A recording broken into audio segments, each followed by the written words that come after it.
नमस्कार बच्चों। आज का जो टॉपिक है हमारा वो है pair of linear equation in two variable. लेकिन आज जो हम क्वेश्चन डिस्कस करने वाले हैं बच्चों इस वीडियो के अंदर वो 100% इंपॉर्टेंट है बोर्ड एग्जाम्स के पॉइंट ऑफ व्यू से। कुछ कॉम्प्लेक्स वर्ड प्रॉब्लम्स होती है जो हमेशा बोर्ड एग्जाम्स के लिए इंपॉर्टेंट होती है। अगर आप पीछे अपने 5 इयर्स 10 ईयर 15 इयर्स के पेपर्स को देखेंगे बच्चों उठा के, तो आपको इस तरीके के जो क्वेश्चंस हैं वो नजर आएंगे। कॉन्सेप्ट इजी होता है, जब हम पढ़ते हैं तो हम कंफ्यूज हो जाते हैं कि क्वेश्चंस को कैसे करें।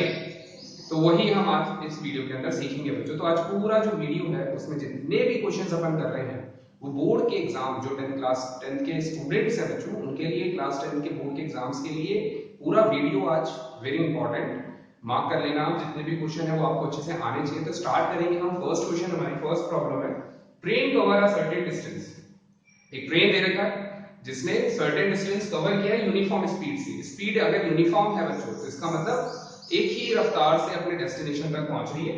If train would have been, अब इन इसमें क्या फर्स्ट क्लॉज कहां से स्टार्ट हुआ हमारा, यहां से, कि अगर ट्रेन की स्पीड 10 किलोमीटर फास्टर हो गई तो वो 2 घंटे पहले पहुंच जाती है। अगर आप जा रहे हैं और आप अगर स्पीड इंक्रीज करेंगे बच्चों तो डेस्टिनेशन पर जल्दी पहुंचेंगे।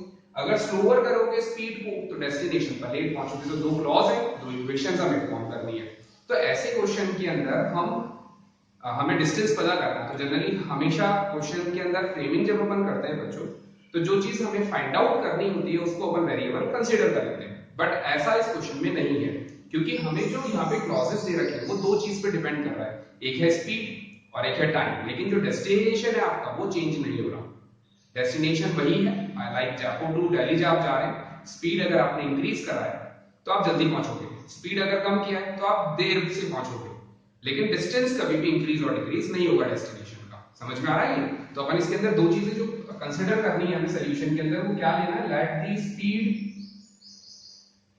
Of the train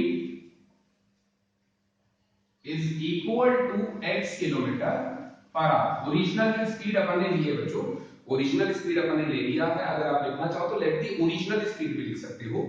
time taken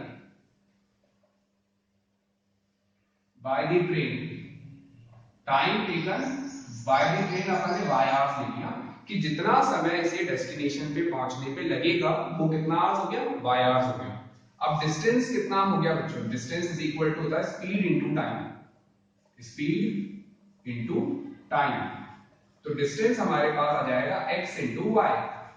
ये डिस्टेंस आ गया। इसका मतलब ये जो डिस्टेंस है ये कभी भी चेंज नहीं होगा। हम जो चेंज करेंगे वो क्या कर रहे हैं, स्पीड और टाइम को चेंज कर रहे हैं, पर हमारा ये डिस्टेंस कभी भी चेंज नहीं होगा। अब क्लॉज पढ़ेंगे पहला। तो पहले क्लॉज में दे रखा है 10 kilometre per our faster. Faster क्या है ये, तो अगर हमने अकॉर्डिंग टू प्रॉब्लम अगर स्पीड हमने 10 किलोमीटर फास्टर कर दी तो टाइम जो है हमारा वो 2 घंटे कम हो गया। तो ओरिजिनल जो टाइम था बच्चों हमारा y, उससे 2 घंटे कम हो गया ना हमारा। अब फॉर्मूला होता है distance is equal to speed into time. तो डिस्टेंस हमारा कितना है यहाँ पे x y, स्पीड कितना है बच्चों x प्लस 10, टाइम कितना है y माइनस, तो ये हो गया xy minus 2x plus 10y minus 20। xy से xy कट गया। अब ये नेगेटिव है बच्चों, इक्वल टू किस तरफ शिफ्ट करें तो पॉजिटिव हो जाता है। तो 2x माइनस 10y, ये भी पॉजिटिव इधर आ गया, इज इक्वल टू माइनस का 20। ये हमारी फर्स्ट कंडीशन है। आई होप आपको समझ में आया होगा बच्चों ये। इसके बाद नेक्स्ट कह रहा है हमसे क्रॉस कि अगर उसने अपनी स्पीड को कम कर लिया तो स्पीड इस केस में कितनी हो गई बच्चों, x minus 10 kilometre per our. आगे यूनिट का जरूर ध्यान रखिए बच्चों। इससे जो टाइम पर फर्क पड़ेगा वो कितना फर्क पड़ेगा बच्चों, जो टाइम है हमारा वो 3 घंटे ज्यादा हो गया। तो 3 घंटे ज्यादा मतलब प्लस लगेगा। अब अगेन सेकंड जब अपन इक्वेशन बनाएंगे बच्चों तो अगेन डिस्टेंस का फॉर्मूला लगाते हैं speed into time. Speed into time is equal to distance के बराबर हो गया। ये डिस्टेंस कितना है हमारा xy। अब यहां पे मल्टीप्लाई करेंगे तो xy 3x 10y माइनस का 30 is equal to xy। xy से xy कट गया, क्या बचा 3x 10y, और ये माइनस का 30 उधर जाएगा बच्चों तो प्लस का 30 हो गया। तो ये हमारे पास आ गई सेकंड कंडीशन। तो दो इक्वेशंस आ गई ना दोनों क्लॉज से, इजी था ना। अब क्या करना है, तीन मेथड्स हमने पढ़े, सब्स्टिट्यूशन, एलिमिनेशन, क्रॉस मल्टीप्लिकेशन। कोई भी तरीका यूज करके हम सिंप्लीफाई करें तो देखो 2x 10y minus 20 3x 10y 38 sign change कर लिया हमने, साइन चेंज करने से ये कैंसिल आउट हो गया, तो ये 3x है ये 2x है, तो कितना बचेगा माइनस का 1x बचेगा और ये माइनस का 50 कैंसिल आउट हुआ, तो x की वैल्यू आ गई 50 किलोमीटर। आई होप आपको समझ में आया होगा बच्चों। अब x की वैल्यू आ गई हमारे पास, अब x की वैल्यू अगर आ गई हमारे पास तो x की वैल्यू पुट करके y निकाला जा सकता है, तो x की वैल्यू कितनी है इसमें 2 into 50 minus 10y minus 20 100 10y minus 20 minus 10y minus 20 minus 100, तो minus 10y की वैल्यू minus 120, तो y की वैल्यू हमारे पास आ गई बच्चों 12 hours, y आ गया। अब अगर हमारे पास x और y आ गया, x क्या माना था हमने स्पीड, y क्या लिया था टाइम, लेकिन हमारा आंसर नहीं आया, क्यों नहीं आया, क्योंकि हमसे फाइनली पूछ रहा है find the distance covered by the train, कि ट्रेन ने कितना डिस्टेंस कवर किया।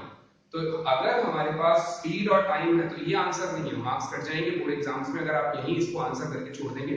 हमें फाइनली क्या निकालना पड़ेगा बच्चों, डिस्टेंस फाइंड आउट करना है। तो डिस्टेंस अगर हम निकालें बच्चों तो डिस्टेंस का फॉर्मूला होता है स्पीड इनटू टाइम, मतलब 50 इनटू 12 कितना आ जाता है बच्चों 600 kilometre, that will be your final answer. Unit हमेशा मैथ्स के अंदर लगाने होते हैं हमें, बट प्रॉब्लम है आपको समझ में आया होगा बच्चों। एक बार और रिकॉल करें तो ट्रेन वाले जो क्वेश्चन हैं 100% इंपॉर्टेंट, हमेशा क्वेश्चन को पढ़कर ये चेक किया करो कि हमें निकालना क्या है और हमें क्या जो चीज कौन सी ऐसी वैल्यू है जो चेंज हो रही है। तो यहाँ पे अगर जब हम पढ़ रहे हैं तो ट्रेन जो है, ट्रेन की जो स्पीड है वो बढ़ने से टाइम कम हो रहा है। दूसरे क्लॉज में भी अगेन सेम चीज दे रखी है, स्पीड को डिक्रीज करने से टाइम इंक्रीज हो गया। तो इसका मतलब जो चेंजेस हो रहे हैं हमारे को स्पीड और टाइम हो रहे हैं, इसीलिए हमने वेरिएबल के अंदर स्पीड और टाइम ले लिया। डिस्टेंस स्पीड इनटू टाइम होता है, मैंने पुट कर दिया। उसके बाद जो क्लॉजेस जिस तरह से दे रखे हैं बच्चों हमने उस तरीके से चेंज किया। Distance never be change, distance change नहीं होगा डेस्टिनेशन का, स्पीड और टाइम के चेंज होने से डिस्टेंस कभी चेंज नहीं होगा, इसलिए जो डिस्टेंस ओरिजिनल है वो ओरिजिनल डिस्टेंस रहेगा। सॉल्व किया तो इक्वेशन बनाई और हमने आंसर को फाइंड आउट कर दिया। आई होप आपको ये समझ में आया होगा बच्चों। जो सेकंड क्वेश्चन है हमारा वो भी इंपॉर्टेंट है, वो देख लेते हैं अपन किस तरह का प्रॉब्लम। इसी जैसा है क्वेश्चन सेकंड, बट टेक्निकली जो उसका नेचर है बच्चों वो थोड़ा सा अलग है, बट मेथड इसी तरीके का। तो अपन सिंपलीफाई कर लेते हैं। सेकंड क्वेश्चन है हमारा,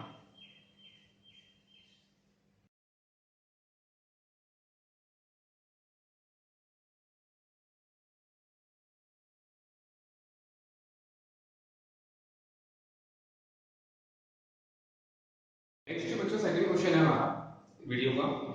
उसके अंदर क्वेश्चन का फॉर्मेट चेंज हुआ है बट मेथड वही है। The student of a class are made to stand in a row. आप मॉर्निंग असेंबली, अगर आप स्कूल सब गए हैं बच्चों, मॉर्निंग असेंबली भी सबने अटेंड करी है, तो उसके अंदर अपन क्लास की पूरे कॉलम में खड़े होते हैं और ऐसे रोज होती है, और वर्टिकल्स जो कहलाते हैं वो हमारे कॉलम कहलाते हैं। तो स्टूडेंट भी क्लास के किस तरीके से स्टैंड है, ऐसे रो वाइज स्टैंड है।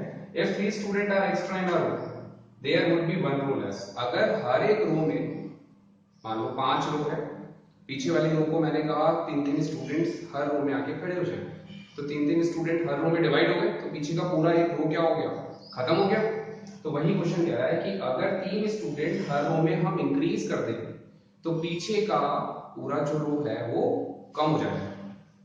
आगे क्वेश्चन कह रहा है if 3 student are less in, अगर मैं 3-3 स्टूडेंट्स को बोल दूं नहीं भाई पीछे जाके खड़े हो तुम 3-3, हर रो से 3-3 स्टूडेंट पीछे जाके खड़े हो, तो 2 रो जो होती है वो इंक्रीज होगी। तो क्वेश्चन का मतलब समझ में आ गया होगा हमें।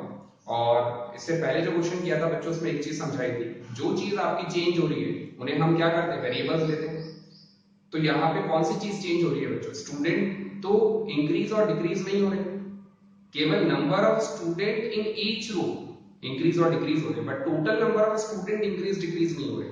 तो हमें इसके अंदर पहला जो क्लॉज है वो क्या लेना पड़ेगा, let the number of student in each row is equal to x, और नंबर ऑफ रो हम ले लेते हैं y। ये दो क्लॉज आपको समझ में आए, क्योंकि बच्चों ये दो ही चीज चेंज हो रही है, number of student in each और नंबर ऑफ रो के बीच में चेंज हो रहा है। अब टोटल स्टूडेंट अगर हमें निकालना है बच्चों, तो टोटल स्टूडेंट्स हम कैसे निकालेंगे? अगर हम आपस में नंबर ऑफ स्टूडेंट, मान लो एक रो में 4 स्टूडेंट हैं और ऐसी 4 रो है, तो नंबर ऑफ स्टूडेंट्स कितने हो गए बच्चों? 4 into 4। तो हमने क्या किया, नंबर ऑफ स्टूडेंट जो एक रो में है और जितनी रो है अगर उनको आपस में मल्टीप्लाइड कर दो तो हमारे पास टोटल नंबर ऑफ स्टूडेंट्स आ जाते हैं। तो टोटल नंबर ऑफ स्टूडेंट्स आ गए हमारे पास x into y। अब क्लॉज है पहला, if 3 student are extra in a row, अगर 3 स्टूडेंट एक्स्ट्रा है रो में, तो according to problem number of student in each row कितने हो गए बच्चों?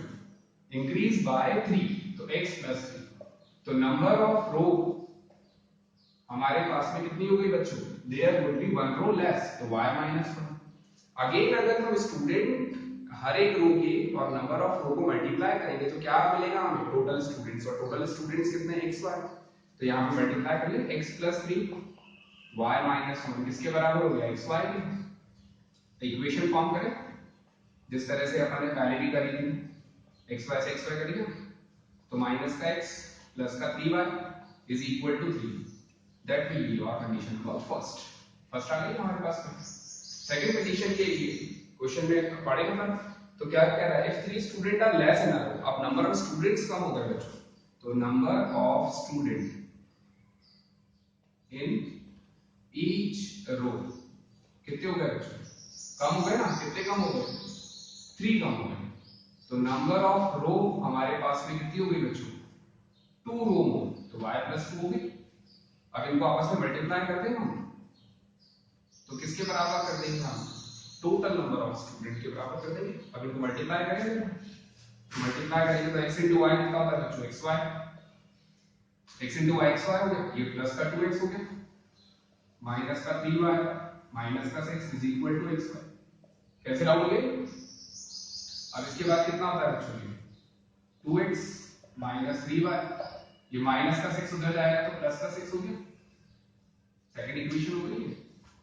अब इन दोनों इक्वेशंस को अगर हम सिंपलीफाई करें बच्चों, तो x और y की वैल्यू आ जाएगी ना, एलिमिनेशन से, क्रॉस मल्टीप्लिकेशन से, किसी से भी करें हम, तो 2x 3y साइन चेंज हो गया, x बचेगा, तो x की वैल्यू हमारे पास आ गई बच्चों 9।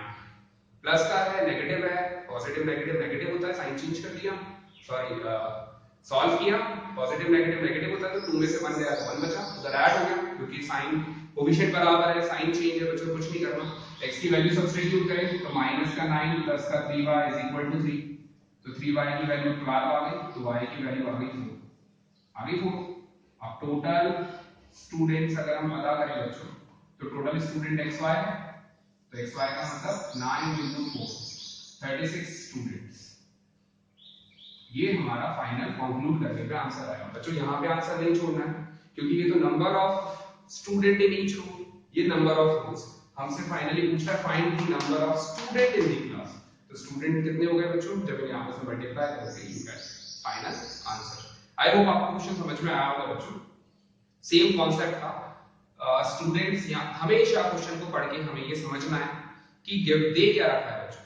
आई होप आपको समझ में आया होगा। थर्ड जो क्वेश्चन है वो भी अपन देख लेते हैं, इसी रो का लास्ट क्वेश्चन है बच्चों, फिर आप अपनी बुक में से उसको ध्यान से करिएगा, नहीं आता समझ में तो कमेंट सेक्शन में लिख के मेरे से पूछिएगा। थर्ड जो क्वेश्चन है हमारा,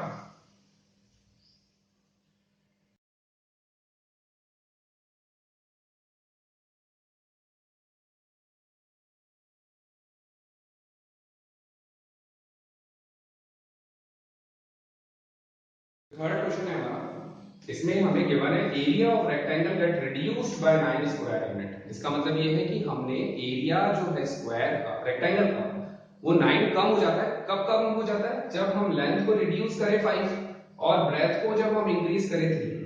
तो दो चीजें इसमें, लेंथ और ब्रेथ। आगे जो क्लॉज है उसमें भी यही दे रखा है कि अगर हमने लेंथ को इंक्रीज किया 3 और ब्रेथ को भी इंक्रीज किया 2, तो हमारा एरिया कितना इंक्रीज हो गया? 67। तो यहाँ पर एरिया कांस्टेंट नहीं है, लेंथ और ब्रेथ के इंक्रीज और डिक्रीज करने से एरिया चेंज हो रहा है, चेंज हो रहा है। और हमें क्या पता करना है इसमें? डायमेंशन। डायमेंशन मतलब लेंथ और ब्रेथ। तो हमारे पास जो चीजें चेंज हो रही है वो लेंथ और ब्रेथ चेंज होने से एरिया चेंज हो रहा है। तो अपन इसके अंदर क्लॉज क्या लेंगे? लेंथ ऑफ रेक्टेंगल हमने x ले लिया, ब्रेथ हमने y ले लिया। अब ऐसा करने से एरिया जो है हमारे पास में वो क्या आ गया, x into y, length into breadth होता है एरिया। अब अकॉर्डिंग टू प्रॉब्लम अगर अपन चेक करें बच्चों, तो ये जो एरिया है ये 9 स्क्वायर यूनिट्स कम हो गया। रिड्यूस मतलब कम होना, कम हुआ है कब, जब लेंथ को हमने रिड्यूस किया है 5। तो अकॉर्डिंग टू प्रॉब्लम लेंथ हमारे पास में कितनी हो गई बच्चों, 5 रिड्यूस मतलब x माइनस 5 यूनिट्स, और ब्रेथ हमारे पास में कितनी हो गई बच्चों, इंक्रीज बाय 3 यूनिट। तो एरिया अगर अपन चेक करें तो एरिया हमारे पास कितना हो गया, रिड्यूस 9। तो लेंथ इनटू ब्रेथ अगर हम करेंगे बच्चों तो नया एरिया जो आया है वो पुराने वाले एरिया से 9 कम है। तो पुराना वाला एरिया हमारा xy था ना, xy था, उससे 9 कम है। 9 कम है मतलब माइनस कर दें हम मल्टीप्लाई करेंगे तो क्या आ जाएगा, x into y 3x 5y 15 xy minus में xy से xy कट गया, क्या बचेगा 3x 5y माइनस 9 प्लस 15। तो 3x माइनस 5y की वैल्यू आ गई 6। ये हमारी फर्स्ट कंडीशन है। आई होप क्लियर हुआ होगा बच्चों। इसी तरीके से सेकंड है, दोनों जगह इंक्रीज बोल रहा है, इंक्रीज वर्ड आ रहा है 3 और 2। तो लेंथ हमारे पास में कितनी आ गई, इंक्रीज हो गई 3, और ब्रेथ हमारे पास में इंक्रीज कितना हो गया बच्चों 2। अब एरिया वापस से करें अपन, तो मल्टीप्लाई करने से एरिया हमारा इंक्रीज हो गया 67। तो एरिया इंक्रीज हो गया तो एरिया में हमने 67 ऐड कर दिया, मल्टीप्लाई करेंगे x into y 2x 3y plus 6 xy plus 67, xy से xy कट गया बच्चों, 2x 3y 67 माइनस 6। तो 2x plus 3y की वैल्यू कितनी आ गई बच्चों, 61। ये हमारे पास में सेकंड कंडीशन आ गई। आगे तो सिंपलीफाई आप लोग अपने आप कर सकते हैं शायद, आई होप, नहीं फिर भी करना है तो कर सकते हो बच्चों। 3x 5y 6 2x 3y 61, multiply करेंगे इसको 2 से इसको 3 से, तो कितना हो गया बच्चों 6x 10y 12। 3 से करें एलिमिनेशन ही लगा रहे बच्चों, आपको जो लग रहा है ठीक आप वो लगा सकते हो। कैंसिल आउट हो गया, माइनस का 19y 171 माइनस का कैंसिल आउट किया तो y की वैल्यू आ गई 9। 9 बाय जाता है ना, 19 9 सा 171 होता है बच्चों, करके देख लेना का मल्टीप्लाई करके y आ गया, x निकालोगे अब तो किसी भी इक्वेशन में पुट कर लेना, हमारे पास में आ जाएगा जैसे फर्स्ट इक्वेशन थी ये वाली, तो 3 into x minus 5 into 9 is equal to 6। तो 3x is equal to 6 plus 45, तो 3x की वैल्यू 51, तो x की वैल्यू 51/3 कैंसिल आउट करेंगे 17 आ गया, तो x is equal to 17 units. x को क्या लिया है हमने लेंथ, तो यहाँ से अपन लेंथ लिखेंगे, ब्रेथ क्या है हमारी 9 यूनिट्स। हमसे एरिया नहीं पूछ रहा बच्चों, क्या पूछ रहा है इस बार, डायमेंशंस। डायमेंशंस क्या होता है, लेंथ होता है। तो क्वेश्चन को समझ में आ रहा हो, एरिया को जब हमने रिड्यूस हुआ है 9, ऐसा कब हुआ है जब हमने लेंथ को रिड्यूस किया और ब्रेथ को इंक्रीज किया। लेंथ और ब्रेथ जब दोनों को इंक्रीज किया तो जो नया एरिया है वो 67 इंक्रीज हो गया।